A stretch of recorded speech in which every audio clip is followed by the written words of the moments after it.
स्वागत, अभिनंदन आप सभी दर्शकों का वेदर अलर्ट इन्फॉर्मेशन में। इस वीडियो में बात की जाएगी कि देश में अगले 3 दिनों के दौरान कैसा मौसम रहेगा।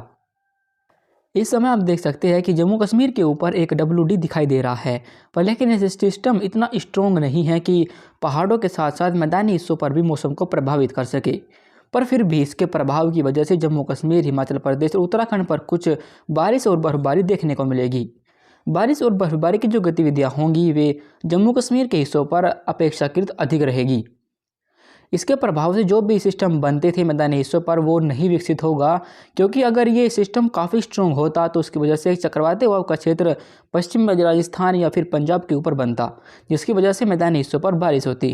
पर फिलहाल 13 जनवरी को ऐसा कोई भी हलचल नहीं होगी और यहाँ पर पंजाब, हरियाणा, दिल्ली, राजस्थान, उत्तर प्रदेश, मध्य प्रदेश और साथ ही साथ बिहार, झारखंड, पश्चिम बंगाल, गुजरात, महाराष्ट्र, इन तमाम इलाकों पर कोई हलचल नहीं है और मौसम बिल्कुल साफ ही बने रहने की संभावना दिखाई दे रही है। इस एंटी साइक्लोन के प्रभाव की वजह से जो हवाएं हैं वे लगातार क्लॉकवाइज इस तरीके से घूमेंगी, जिसकी वजह से मॉइस्चर का फ्लो कुछ दक्षिण भारत के हिस्सों पर पहुंचेगा और यहाँ पर तमिलनाडु पर आपको हल्की बारिश देखने को मिल सकती है। बाकी देश के अन्य हिस्सों पर कोई हलचल नहीं है और यहाँ पर लगातार ठंडी और शुष्क हवाएं चलती रहेंगी।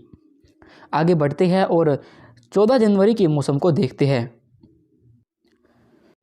14 जनवरी के मौसम को देखें तो आप देख सकते हैं कि जम्मू कश्मीर के ऊपर बना WD इसके पूर्वी हिस्सों पर पहुंच जाएगा और इसका इफेक्ट पश्चिमी हिस्सों पर कम हो जाएगा, पर लेकिन पूर्वी हिस्सों पर 14 जनवरी को भी जारी रहेगा। पर हिमाचल प्रदेश और उत्तराखंड पर बारिश और बर्फबारी कम हो जाएगी और यहाँ पर सिर्फ ऊंचाई वाले इलाकों पर ही 1-2 स्थानों पर हल्की बारिश या बर्फबारी देखने को मिल सकती है। पहाड़ों पर हुई बर्फबारी का असर ले ठंडी हवाएं मैदानी हिस्सों का रुख करेंगी और यहाँ पर लगातार उत्तर दिशा से ठंडी और शुष्क हवाएं चलना शुरू होंगी। इन हवाओं की वजह से उत्तर भारत के मैदानी हिस्सों पर एक बार फिर तापमान गिरना शुरू हो जाएगा और यहाँ पर कड़ाके की सर्दी फिर से वापसी करेगी। हो सकता है कि इन भागों पर एक बार फिर से घना कोहरा देखने को मिल जाए। इन हवाओं का प्रभाव मध्य भारत के हिस्सों तक रहेगा और यहाँ पर भी इन ठंडी हवाओं का प्रभाव रहेगा और तापमान में गिरावट दर्ज की जाएगी। जो एंटी साइक्लोन मध्य महाराष्ट्र के ऊपर बना हुआ था, इसका इफेक्ट दक्षिण भारत के हिस्सों पर देखने को मिल रहा था, पर लेकिन चूंकि ये थोड़ा दक्षिणवर्ती हुआ है, जिसकी वजह से मॉइस्चर वाली हवाएं तमिलनाडु के ऊपर से ना जाकर श्रीलंका के ऊपर से जाने लगी है, जिसकी वजह से जो बारिश की गतिविधियाँ तमिलनाडु पर हो रही थी वे कम हो जाएगी। बाकी 14 जनवरी को भी देश के अन्य हिस्सों पर कोई हलचल नहीं रहेगी और वहाँ पर मौसम बिल्कुल साफ बना रहेगा। आगे बढ़ते हैं और 15 जनवरी के मौसम को देखते हैं। 15 जनवरी के मौसम को देखो तो एक नया WD इस समय है जो ईरान और अफगानिस्तान के ऊपर आपको दिखाई दे रहा होगा।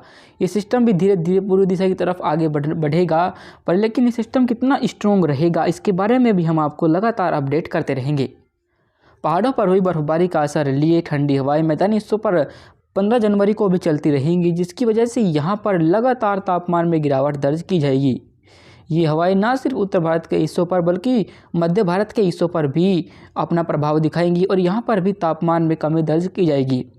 बाकी उत्तर भारत के पहाड़ी राज्य, मैदानी हिस्से और मध्य भारत के तमाम इलाके और पूर्वी भारत साथ ही पूर्वोत्तर भारत, इन भागों पर कोई भी हलचल नहीं है। यहाँ कोई भी ऐसा सिस्टम नहीं दिखाई दे रहा जो मौसम को प्रभावित करे और इन भागों पर बारिश की गतिविधियाँ दे।